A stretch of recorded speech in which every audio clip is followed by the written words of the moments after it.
Welcome back to Horizon 180. Elizabeth Chuljan, Communications Director of the Armenian National Committee of America. Elizabeth, you have to put up with so much pressure, information, deadlines.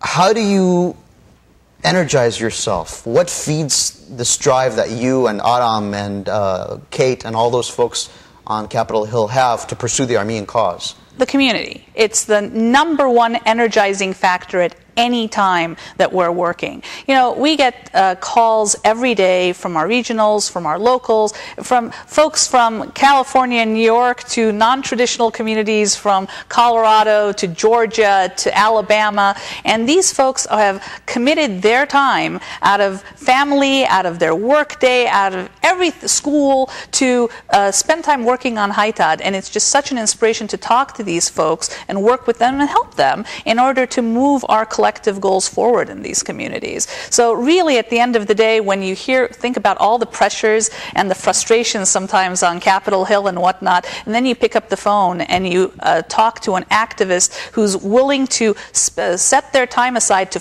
call their members of Congress, to email them, to set up that meeting and make the points that are so vital to all of us, you know that it's not just Aram, it's not just Yerso, it's not Kate, it's not Rafi Hamparian or our phenomenal East and West Coast teams. It's thousands of activists around the country, all of them working together in one direction and one cause, and it's just inspiring. Fantastic.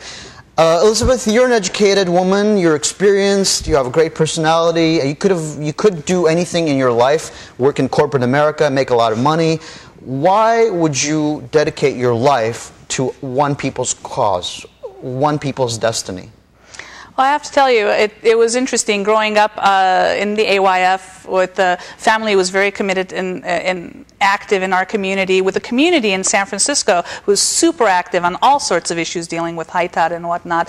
It was a very easy progression to be active with Haitad and with all the sorts of issues facing our community and whatnot. My degree is actually in engineering, which is far from the political science world that I'm dealing with right now. But when I graduated from college, we were in the midst of the Qarabagh War, and when Haitad called me in San Francisco and said, you know, can you help us out with some media-related issues here? We know the issues, you know the issues through AYF and through the work you've been doing. Can you apply some time?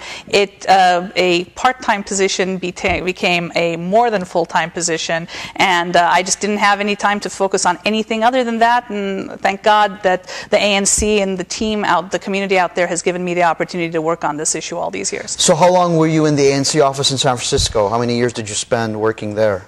I think I started sometime in fall in 1990, and I was there probably until the very early 1994. And San Francisco is home, and so your family was there, you know, your brother and kids and all that. What made you decide that you're going to pick up and go to Capitol Hill?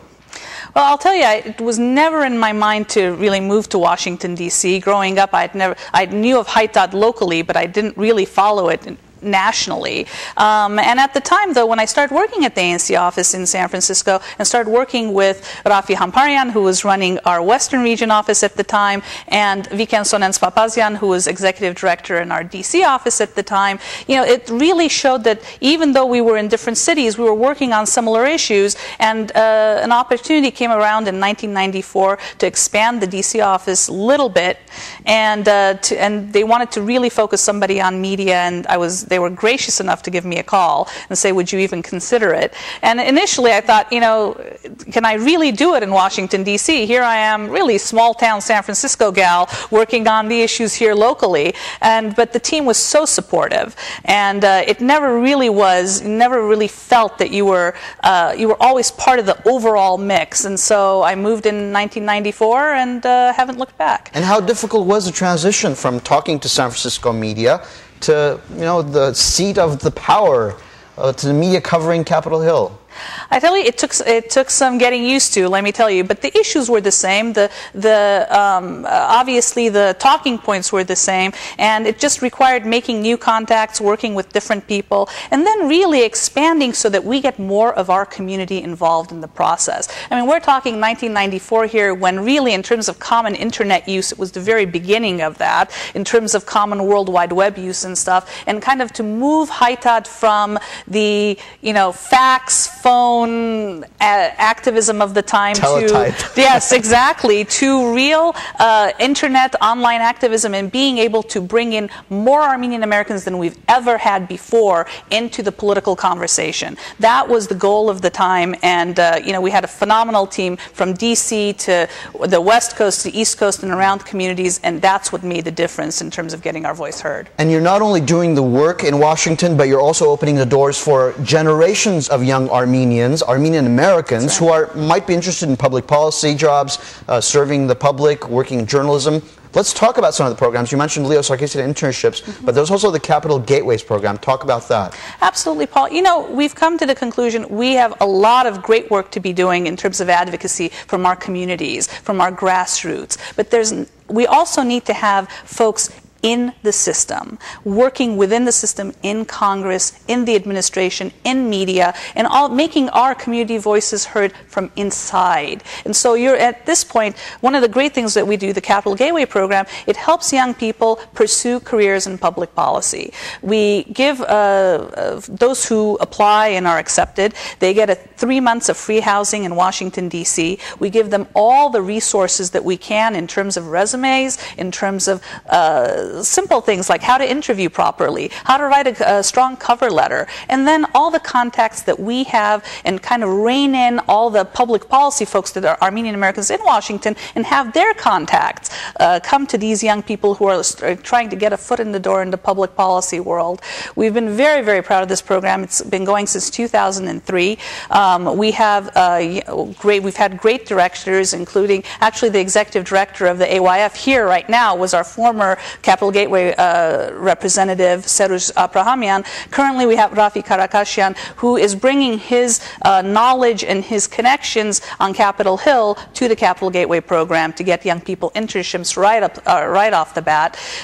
So right now we're at about 75 young people that we've helped work since 2003. Since 2003, and we want to double, triple, quadruple that, expand this program, and really make it into an opportunity where when young people think about public policy careers, there's no longer kind of this like barrier in front of them. Can I do it? Can I not do it? You know, take the chance, come to Washington, D.C., explore the opportunity, see if it's right for you, and let's increase the numbers in that field. Obviously, there's some requirements, maybe an age range, education, all those details are on the website? Absolutely. We want young people who, recent graduates are made for this opportunity.